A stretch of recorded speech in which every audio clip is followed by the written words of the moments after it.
Hello प्यारे दोस्तों, कहानी के 9वें भाग में आप सभी का स्वागत है। अगर आपने इसके पिछले भाग नहीं देखे हैं तो आप हमारे चैनल में विजिट करके देख सकते हैं। तो चलिए शुरू करते हैं आगे की कहानी। शीतल ने कहा, युवराज से तुम लोगों को क्या खतरा है? आखिर क्या गवाही देगा युवराज तुम्हारे खिलाफ? उसे तो वैसे भी कुछ याद नहीं। वह बिल्कुल नहीं जानता कि उसके अतीत में हुआ क्या है। तो फिर तुम लोग उसे मारकर भी क्या कर लोगे? और जिंदा रहेगा तो क्या बिगाड़ देगा तुम्हारा? विकी ने व्यंग्यात्मक हंसते हुए कहा, अगर वह ठीक हुआ तो बहुत कुछ बिगाड़ सकता है हमारा। अगर उसे हमने नहीं मारा तो उसकी वजह से हम फांसी पर चढ़ जाएंगे। आज नहीं तो कल वो ठीक हो सकता है।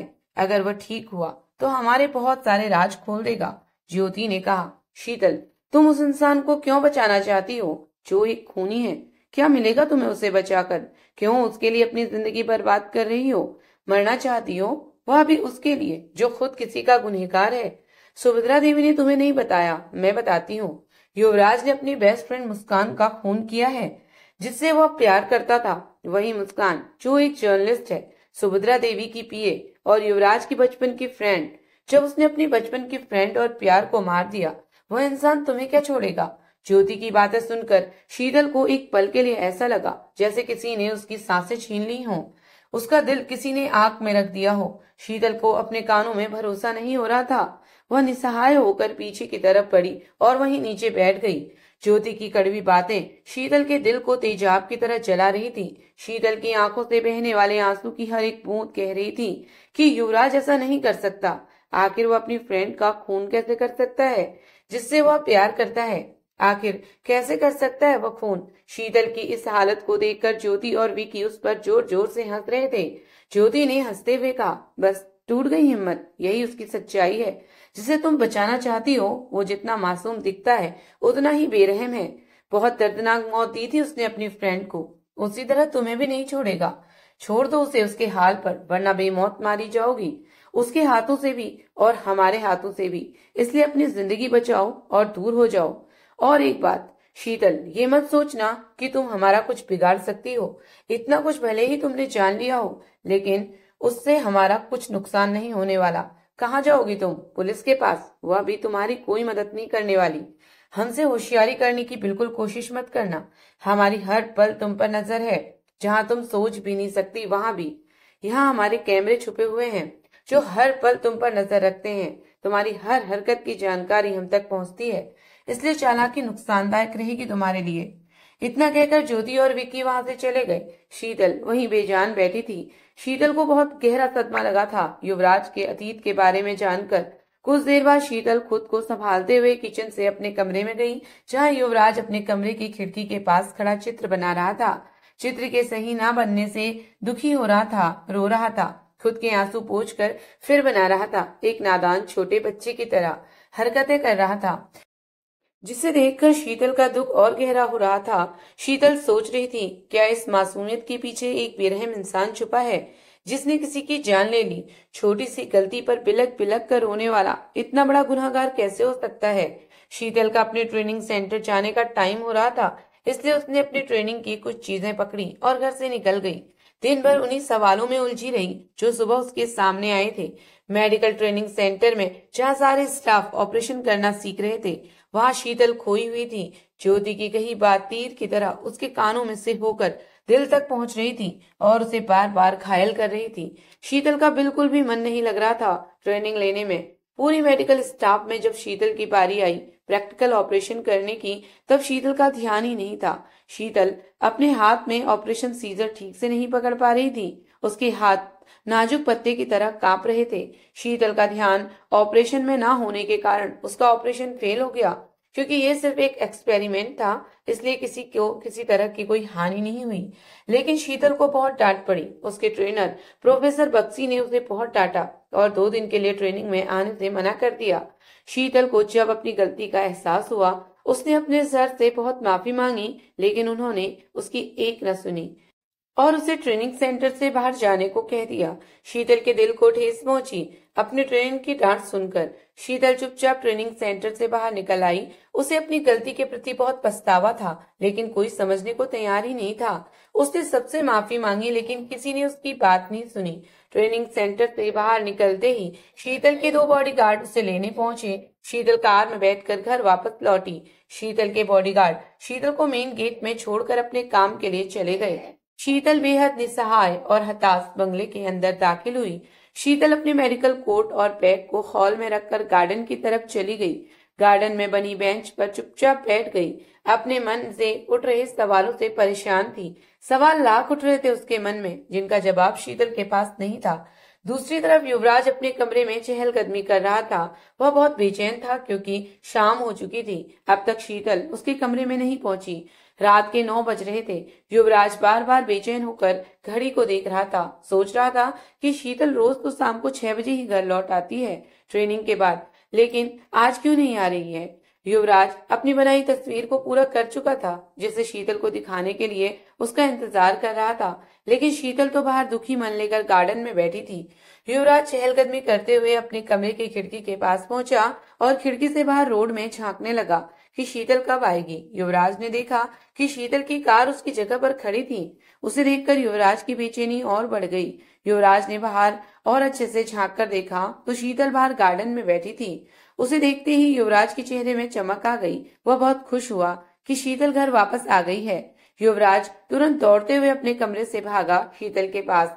सीढ़ियों से तूफान की रफ्तार में नीचे उतरा और हॉल की चीजों से टकराता हुआ धक्का खाता हुआ मेन गेट से बाहर निकला।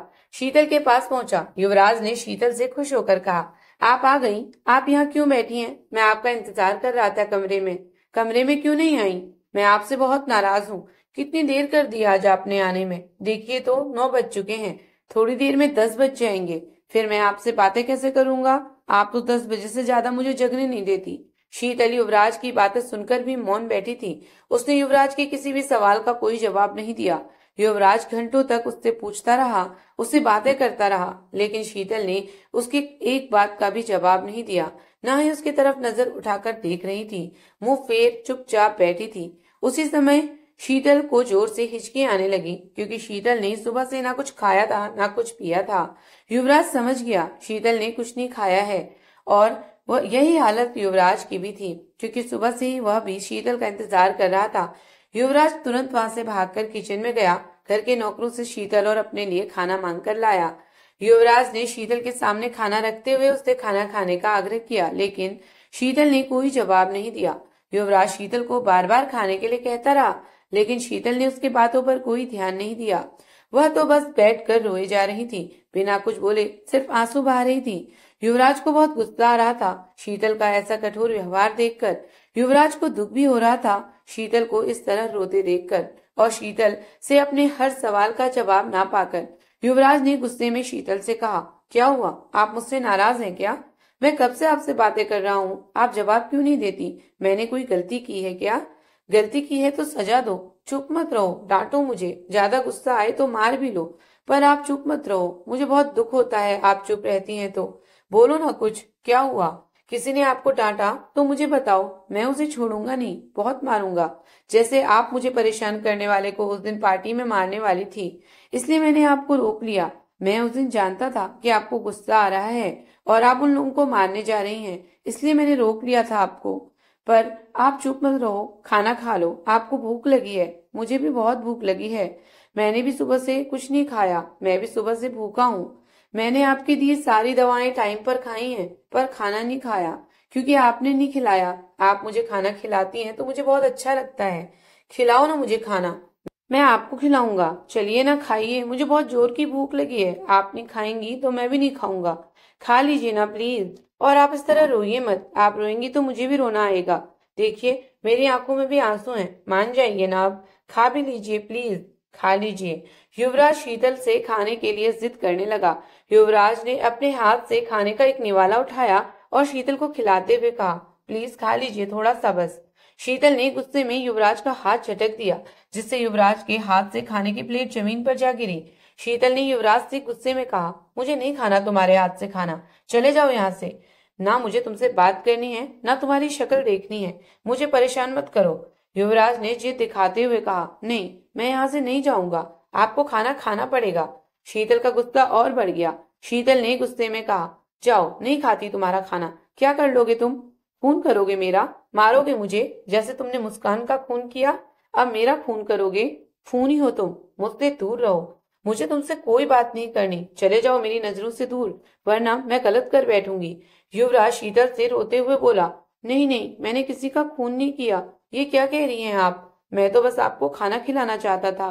नहीं खाना तो मत खाइए, डांटती क्यों हो? शीतल ने कहा, डांटू नहीं तो क्या करूं? पहले तो गलतियां करते हो, बाद में जिद। मैंने कहा ना, मेरी नजरों से दूर हो जाओ। अपनी बेस्ट फ्रेंड का खून कर दिया तुमने, इसलिए तुम इतने बेरहम हो, लोगों को मारते हो। मुझ पर गुस्सा आया तो किसी दिन मुझे भी मार दोगे। चले जाओ यहाँ से, जाओ। शीतल ने युवराज को बहुत जोर से चिल्लाकर कहा। युवराज बहुत डर गया शीतल की आवाज सुनकर और वहां से भाग गया। युवराज वहां से भागकर अपने कमरे का दरवाजा बंद करके रोने लगा। शीतल अब तक गार्डन में बैठी थी, उसका गुस्सा शांत नहीं हो रहा था। शीतल आसमान में चांद को देखते हुए रो रही थी। उसी समय उसे उसके पापा की कही कुछ बातें याद आई कि अगर जख्म तुम्हें लगे हो, दर्द दूसरों को मत देना। अगर दिल तुम्हारा टूटे तो कभी किसी और का दिल मत तोड़ना। हर गुनाह की माफी होती है, पर दिल तोड़ने वालों की कोई माफी नहीं होती। अपने पिता की बातें याद करके शीतल ने कहा, ये मैंने क्या कर दिया? दिल मेरा टूटा था, बेवजह मैंने युवराज को तकलीफ दे दी। वह तो बस मुझे खाना खिलाना चाहता था। मैंने तो नहीं देखा था ना कि युवराज ने सच में अपनी फ्रेंड का खून किया है या नहीं। तो फिर मैं उस पर इल्जाम कैसे लगा सकती हूँ? गलत किया मैंने, मुझे युवराज पर गुस्सा नहीं करना चाहिए था। तब जब उसे कुछ भी पता नहीं, मेरा दिल मानने को तैयार नहीं कि युवराज किसी का कत्ल कर सकता है। वह ऐसा नहीं कर सकता। कितना मासूम है वो। मेरी आंखों में आंसू बर्दाश्त नहीं कर सकता। वो किसी को क्या जख्म देगा? मुझे अच्छे से याद है जब मैं पहली बार युवराज से मिली थी, हॉस्पिटल में, जब वो बॉड बॉय को मार रहा था। मैंने भी उसे 2-4 थप्पड़ मारे थे, लेकिन उसने मेरे उठाए हाथ का जवाब नहीं दिया। मुझ पर उंगली तक नहीं उठाई उसने। और उस दिन जब मैंने उसे दवा देने से मना कर दिया, कितने गुस्से में था। बॉडीगार्ड की जान लेना चाहता था, लेकिन सबसे बड़ी गलती तो मेरी थी। उसने मुझे कुछ नहीं कहा, ना ही मुझ पर कोई वार किया। अगर वो चाहता तो मुझे भी मार सकता था, क्योंकि मैंने अब तक उसके साथ बहुत बुरे व्यवहार किए हैं। हमेशा उस पर गुस्सा करती हूँ, उसे डांटती हूँ, लेकिन बदले में वह कभी कुछ नहीं कहता। अगर वह पत्थर दिल होता तो उसके दिल में ममता नहीं होती। हाँ, कल ही कितनी तेज बारिश हो रही थी। मैं खिड़की में खड़ी बारिश को देख रही थी और युवराज गार्डन में खड़ा एक नन्हे से जानवर को बारिश से बचा रहा था। पत्ते से उस पर बारिश की एक भी बूंद पड़ने नहीं दे रहा था। उसे एक नन्हे से जानवर पर इतनी दया आती है, वो किसी इंसान को भला क्या मारेगा? हो सकता है युवराज पर गलत इल्जाम लगा हो। दिमाग गलत हो सकता है, लेकिन दिल गलत नहीं हो सकता। मेरा दिल कहता है युवराज बेगुनाह है। उसकी दिमागी हालत ठीक नहीं। अभी मुझे उसे इस तरह से दुख नहीं देना चाहिए। अभी जाकर मनाती हूँ उसे। बाकी जीवन में आगे क्या होना है वह तो वक्त ही बताएगा। बस मुझे ख्याल रखना है कि आगे युवराज से कोई गलती ना हो। फिर शीतल गार्डन से उठकर युवराज के कमरे में आई। कमरा अंदर से बंद था, युवराज अंदर था। शीतल समझ गई युवराज उससे बहुत गुस्सा है, वह दरवाजा नहीं खोलेगा। इसलिए शीतल खिड़की के रास्ते चुपचाप अंदर दाखिल हुई। कमरे में लाइट बंद थी, पूरे कमरे में अंधेरा फैला था। शीतल ने पहले लाइट ऑन की और कमरे में युवराज को ढूंढने लगी। युवराज उसे कमरे में कहीं नहीं दिखा, लेकिन शीतल को रोते हुए युवराज की सिसकियां सुनाई दे गई। शीतल की आवाज का पीछा किया तो युवराज बेड के पीछे खुद को समेटे सिर झुकाए बैठकर सिसक कर रो रहा था, जिसे देखकर शीतल की आंखों से आंसू बहने लगे। उसे बहुत दुख हुआ कि उसने युवराज को इतना दुख पहुंचाया है। शीतल खुद को रोक नहीं पाई और युवराज से बोली, माफ कर दो मुझे। उस वक्त मैं बहुत गुस्से में थी और तुमने जिद किया, जिससे मुझे बहुत ज्यादा गुस्सा आ गया। सॉरी, मुझे ऐसा नहीं करना चाहिए था। मुझसे गलती हो गई, माफ कर दो तुम तो अच्छे बच्चे हो ना, माफ कर देते हो। युवराज ने शीतल के हाथों से खुद को छुड़ाते हुए कहा, मुझे आपसे बात नहीं करनी, आप बहुत डांटती हैं मुझे। मैं आपसे बहुत ज्यादा नाराज हूँ। कहानी का 9वां भाग पूरा देखने के लिए आप सभी का दिल से धन्यवाद। आगे की कहानी जानने के लिए कहानी का अगला भाग जरूर देखें।